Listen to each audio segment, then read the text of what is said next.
네, 도움 말씀 주실 세 분의 전문가분들 1부에 이어서 계속해서 수고해 주시겠습니다. 다시 한번 인사 나누죠. 안녕하세요. 안녕하세요. 네, 안녕하십니까. 네. 자, 본격적으로 시작해 보겠습니다. 네. 오늘의 주제 어떻게 되죠? 자, 오늘의 주제는요. 상향 지원할 것인가 아니면 하향 지원해야 할 것인가입니다. 네, 언제 봐도 끝없는 문제죠. 상향 네. 지원이냐 하향 지원이냐.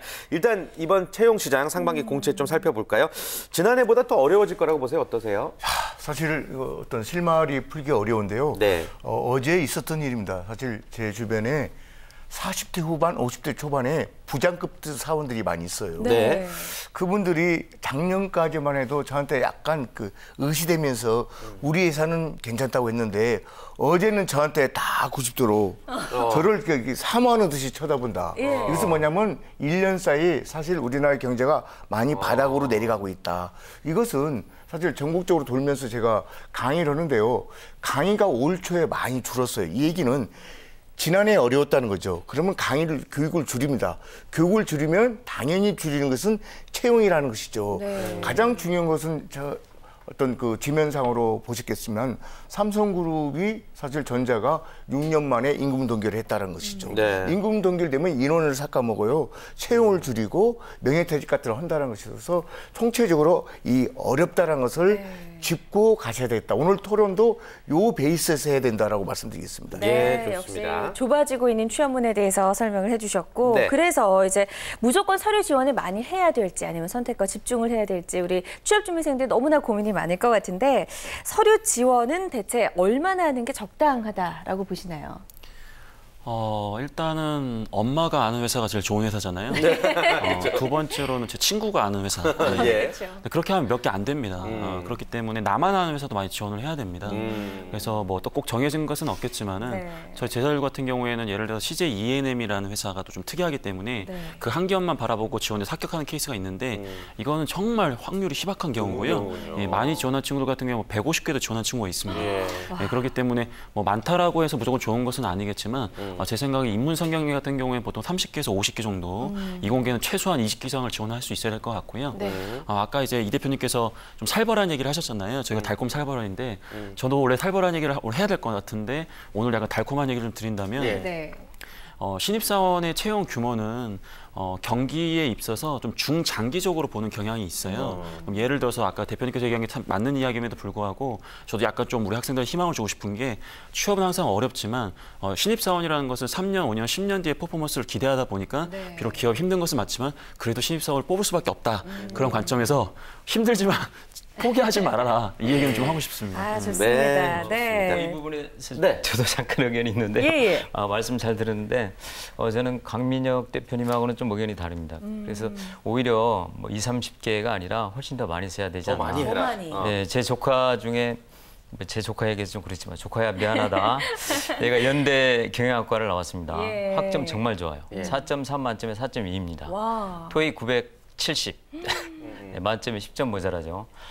상반기에 한 50개 썼는데 지난 하반기에 한 50개 썼는데요. 결국은 최종 면접에서 다 탈락했습니다. 그래서 저는 올해만큼은 더 많이 쓰라고 권유를 하고 싶습니다. 그러니까 상반된 의견이라기보다는 오히려 지원 수를 더 많이 늘리는 게 좋을 것 같다. 문어발식 지원을 그래도 해야 된다. 이런 말씀인 것 같습니다. 자, 직무와 이제 기업을 또 차이를 두고 지원을 하는 게 중요하겠죠. 그래서 저는 직무에 대해서는 선택과 집중을 해라. 그래서 두세 개 유사한 직무가 있겠죠. 예를 들면 뭐 영업 관리, 영업 계획 이런 유사한 직무로 좁혀놓고 기업에 대해서는 문어발식 지원을 하되 저는 역선택을 좀 권유를 하고 싶습니다. 무슨 얘기냐면 지금 이제 취업 시즌인데요. 취업 시즌 초반에는 대기업들이 구직을 많이 합니다. 반면에 뒤로 가면 중견기업이나 중소기업이 구직을 많이 하죠. 그래서 오히려 시즌 초반에 내가 스펙이나 경험이 좀 부족하다면 시즌 초반에 중소기업이나 강소기업, 중견기업을 공략하라는 거죠. 이렇게 역선택을 하면 의외의 효과를 거둘 수 있을 거라고 생각이 됩니다. 네. 역선택 전략까지 소개해 주셨습니다. 네. 네. 그나저나 예전에도 우리나라가 이랬나요, 대표님? 7, 80년대. 이러지 않았습니다.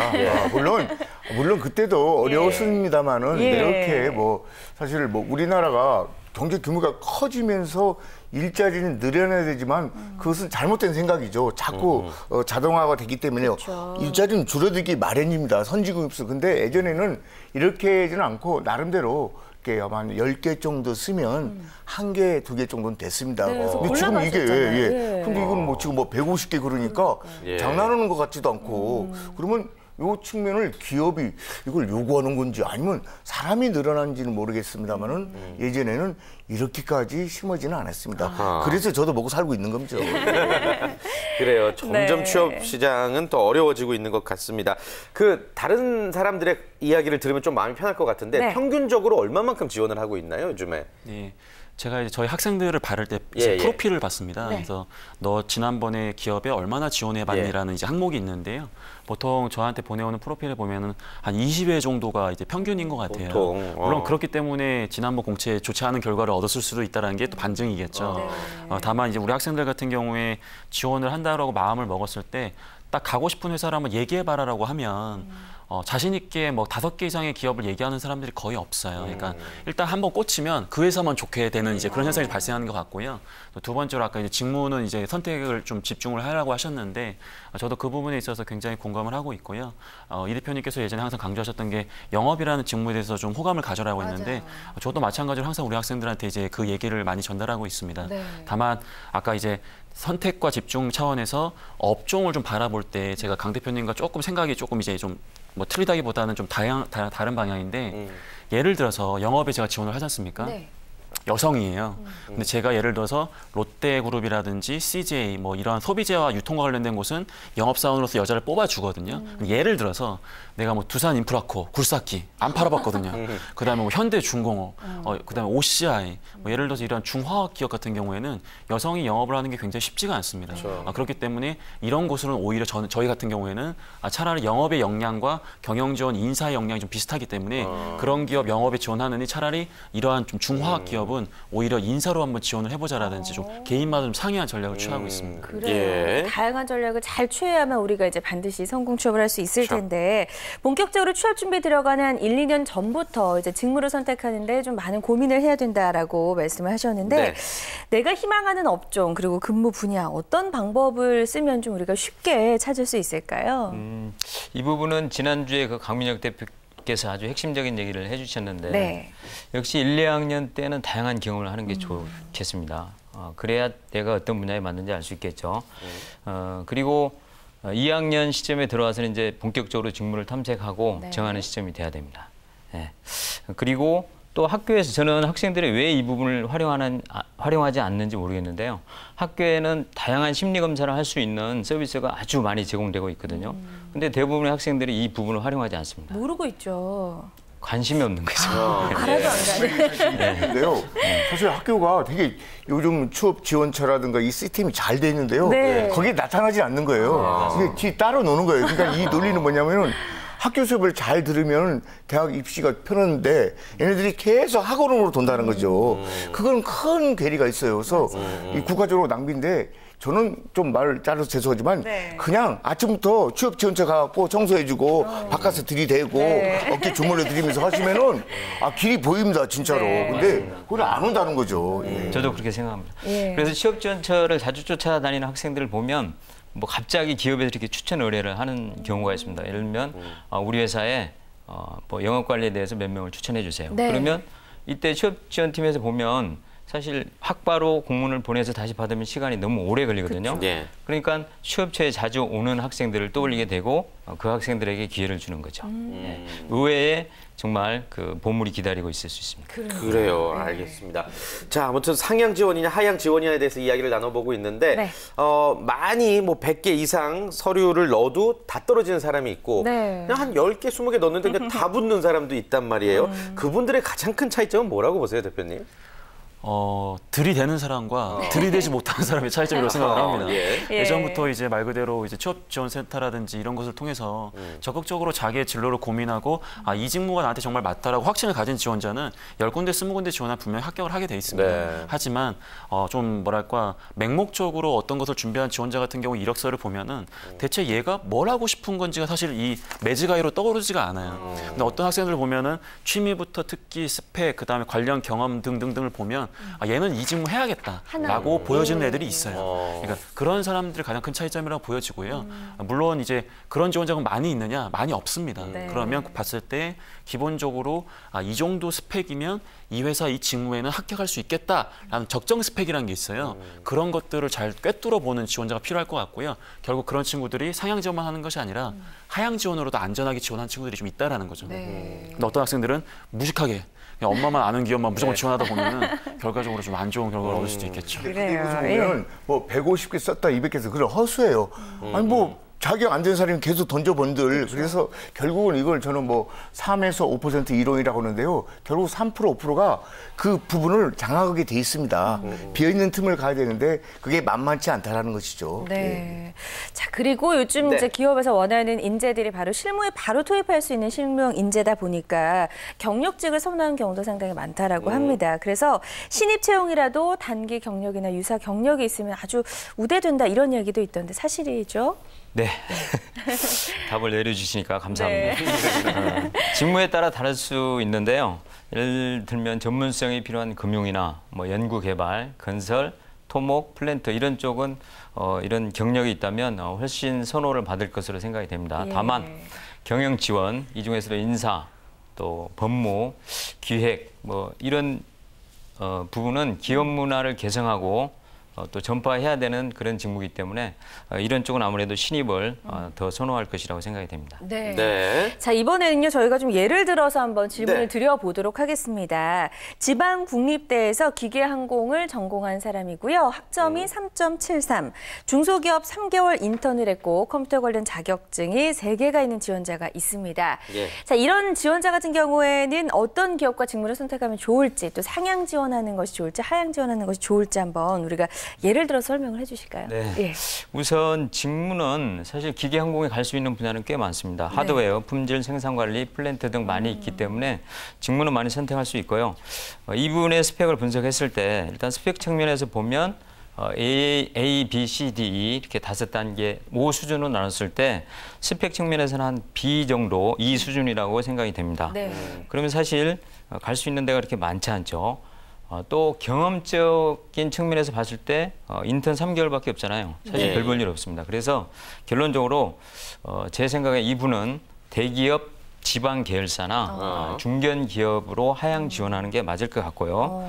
또 마지막 팁을 드리자면 기계항공 같은 경우는 카이, 대한우주항공이 올해 아마 1,000명을 뽑을 겁니다. 그래서 이런 쪽에 지원하면 역시 좋은 전략이 아닐까 생각이 됩니다. 예, 좋습니다.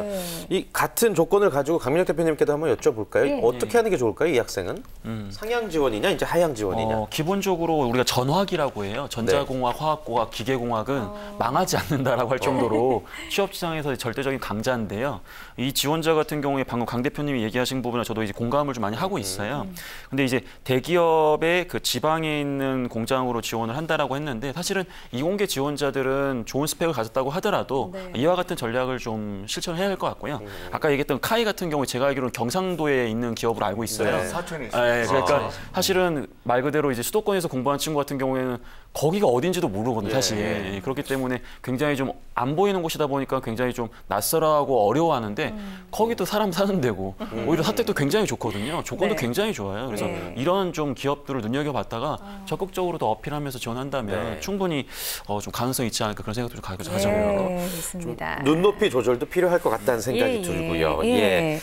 자, 이내화 대표님께서는 그래서 좀 우리가 좀 결론 한번 내봐야 될 것 같습니다. 상향 지원이냐, 하향 지원이냐 어느 쪽을 좀 선택하고 싶으세요? 예. 지금 여건으로 봤으면 원래는 이제 제가 뭐 강의할 때는 상향 지원을 하지만 지금 여건으로 봐서는 하향 지원을 하셔야 됩니다. 왜냐하면은 합격했느냐 안 하는 신분이 큰 차이 나죠. 네. 신용 불량자냐, 신용 우수자냐 이거예요. 그래서 일단은 하양지원에서 입사를 하시고 거기서 나름대로 아까도 말씀드린 것처럼 좀 추후 경력을 쌓아서 소위 트랙을 다시 가져가는 거죠. 네네. 물론 힘들어요. 그러나 본인이 그렇게 했기 때문에요. 본인이 책임이라는 것이죠. 그래서 이전지, 이 말은 이가 없으면 잇몸으로. 우리가 서울에서 대구, 대전 내려가는데 고속도로가 막히면 지방도나 국도를 탈 수밖에 없는 노릇입니다. 왜 막히냐 하면 지만 못 가는 것이죠. 그래서 저는 일단은 우선이 합격이다 이렇게 말씀을 드리겠습니다. 네, 일단 합격하는 게 중요하고 네. 사실 이제 취업을 준비하면서 뭐 여러 가지 전형들이 있지만 가장 마지막 단계에서 탈락하면 정말 멘탈 붕괴가 옵니다. 그렇죠. 멘붕이 오거든요. 그래서 뭐 트라우마까지 생긴다는 분들도 있는데 이렇게 마지막 단계에서 조금 탈락하는 분들 어떤 방법으로 마음을 추스리는 게 좋을까요? 정말 안타깝죠. 예. 예, 마지막에 가서 탈락하면 정말 멘붕이 오는 경우가 많은데요. 저는 최종 면접이 이제 마지막 단계라고 할 수 있는데 최종 면접에서는 준비해야 될 게 몇 개 있습니다. 첫 번째는 멋진 자기소개가 필요합니다. 네. 대부분 우리가 집단 면접을 보기 때문에 차별화된 자기소개를 준비한다면 아주 좋을 것이고 제가 아는 친구 중에 그 박시호이라는 친구가 네네. 창원대학교 출신입니다. 친구가 많네요. 후배죠. 시용아 연락 좀 해라. 이 시용이가 산업은행에 면접을 보러 왔어요. 네. 근데 역시 예상했던 대로 자기소개가 나왔습니다. 근데 뭐 옆에 다 명문대 출신이겠죠. 그렇죠. 예. 근데 이 친구가 정말 멋지게 자기소개를 했어요. 네. 한 200번 했습니다. 그러니까 자연스럽게 나오겠죠.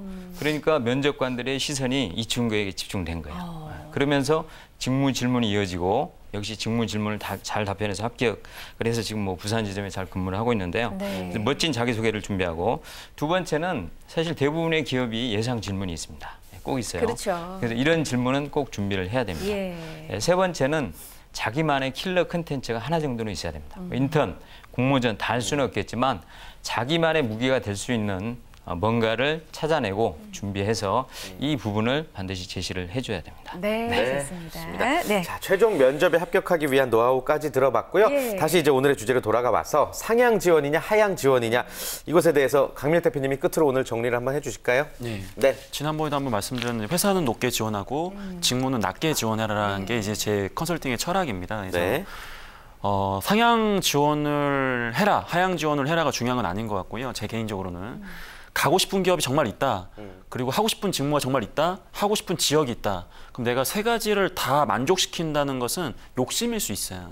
그 말은 뭐냐면 내가 하고 싶은 일이라고 한다면 회사는 포기할 수 있어야 됩니다. 혹은 내가 정말 가고 싶은 회사라면 직무는 포기할 수 있어야 돼요. 내가 정말 이제까지 살면서 정말 열심히 살았다. 남부럽지 않게. 그러면 세 가지를 다 추구하셔도 되는데 우리가 살면서 그럴 수는 없잖아요. 예. 그럼 저는 취업 시장에서 최소한 한 가지, 두 가지 정도는 꼭 포기라는 단어보다도 양보하시고 네. 그 안에서 다시 기회를 잡을 수 있는 좀 노력을 하셔가지고 중장기적으로 만족감을 느끼시는 게 더 인생을 행복하게 사는 게 아닌가라고 생각해 봅니다. 네, 아주 좋은 이야기 해주셨습니다. 오늘 달콤살벌한 토크 시간에는 상향 지원할 것인가, 하향 지원할 것인가라는 주제로 다양한 이야기들 나눠봤습니다. 함께해 주신 세 분과는 여기서 인사 나눌게요. 고맙습니다. 고맙습니다. 고맙습니다.